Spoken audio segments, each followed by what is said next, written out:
Hello friends, এখন আছি আমরা কালিম্পং শহরে। আমরা সকালবেলা রায়গঞ্জ থেকে রওনা দিয়ে কালিম্পং শহরে পৌঁছালাম, ওই 11:30-12টার দিকে পৌঁছালাম। তো একটু ফ্রেশ ট্রেশ হয়ে একটু হালকা খাবার খেয়ে আমরা একটু বেরোলাম কালিম্পং শহরটা ঘুরে দেখার জন্য।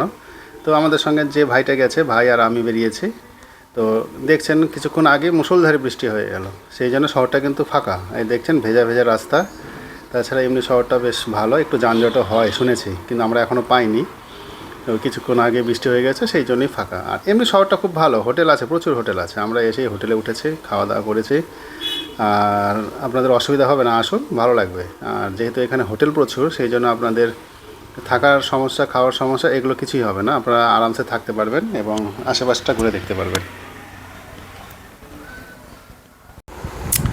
তো রাস্তার পাশে একটা মূর্তি দেখতে পেলাম, মূর্তি দেখতে পেয়ে আমরা দাঁড়িয়ে গেছি।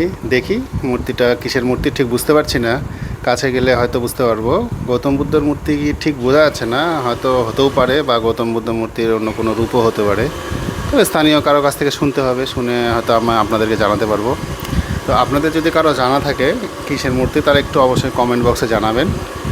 তো আমার সঙ্গে যে ভাই আছে, ভাইকে বললাম, ভাই চলো একটু দেখে আসি, বেশ ভালো লাগছে। তো ভাই যেহেতু আমাদের কোনো ডেস্টিনেশন ছিল না, আমরা যাচ্ছি কোথায়, সাইট সিন যেখানেই একটু ভালো লাগবে কালিম্পংয়ের আশেপাশে ঘুরে দেখছি। তো সেখানে নেমে পড়ছি, নেমে পড়ে একটু ছবি টবি তুলছি, জায়গাটা উপভোগ করছি।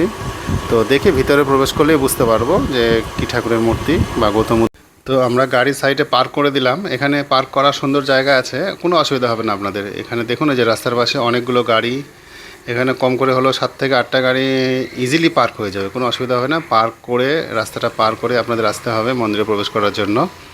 তো একটু সিঁড়ি ভেঙে উঠতে হবে আপনার, মোটামুটি 8 থেকে 10টা সিঁড়ি হয়তো আপনাদেরকে ভেঙে উপরে উঠতে হবে। বয়স্ক লোকেদের একটু অসুবিধা হবে, তবে খুব একটা অসুবিধা হবে না, খুব সিঁড়ি নেই। 8 থেকে 10টা সিঁড়ি পার হলে আপনারা উঠে আসতে পারবেন, কোনো অসুবিধা হবে না।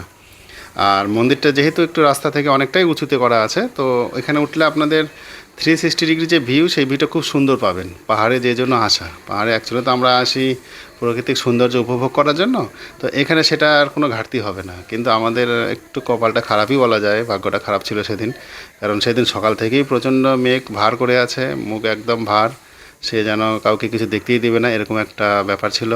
তো ফলে আমরাও কিছু দেখতে পাইনি, একদম সামনে মেঘাচ্ছন্ন, গোটাটাই মেঘাচ্ছন্নই ছিল সেই দিন। তো যাই হোক, মন্দিরে একটু প্রবেশ করে খুবই ভালো লাগছে, মানে মন্দিরের একটা সুন্দর শান্ত পরিবেশ। সামনে আমাদের যে মূর্তি, কী ঠাকুরের মূর্তি সেটা আমার জানা নেই, জানলে আবারও বলছি অবশ্যই জানাবো। তো খুব সুন্দর কারুকার্য করা আছে, বিভিন্ন রঙের সমারোহ, রং সঙ্গে সঙ্গে ছোটো ছোটো পাশে ছোটো নিখুঁত কাজ।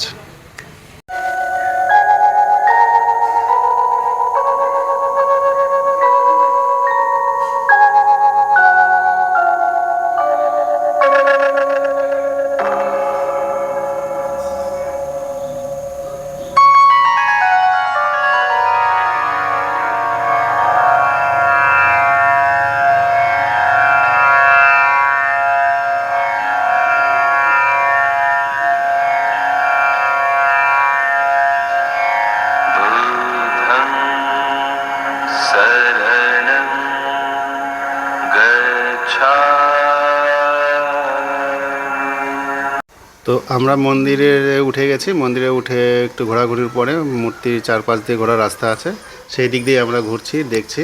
তো পাশেই মন্দির কর্তৃপক্ষের সম্ভবত রুম এগুলো, কিন্তু ঢোকার কোনো উপায় নেই, সেখানে গ্রিল লাগানো ছিল। আর এই দেখুন খুব সুন্দর রৌদ্র উঠে গেছে, একদম রোদ ঝলমল আকাশ, আর মেঘগুলো মনে হচ্ছে ঠিক আমাদের কাছাকাছি, মানে হাত দিলে ছুঁতে পারবো এরকম একটা জায়গা মেঘগুলোকে দেখতে পাচ্ছি। আর ওই দেখুন আমাদের গাড়ি পার্ক করা আছে, পার্কিংয়ের খুব সুন্দর জায়গা। আপনারা গাড়ি পার্ক করে ধীরে সুস্থে মন্দিরটা ঘুরে চতুর্দিকে ঘুরে দেখতে পারবেন। তো কিছুক্ষণ মন্দিরে কাটানোর পরে আমরা বেরিয়ে যাব, আমরা একটু কালিম্পংয়ের আশেপাশটা আর একটু ঘুরে দেখব। তো এখানে আর বেশিক্ষণ থাকছি না, বেরিয়ে যাচ্ছি।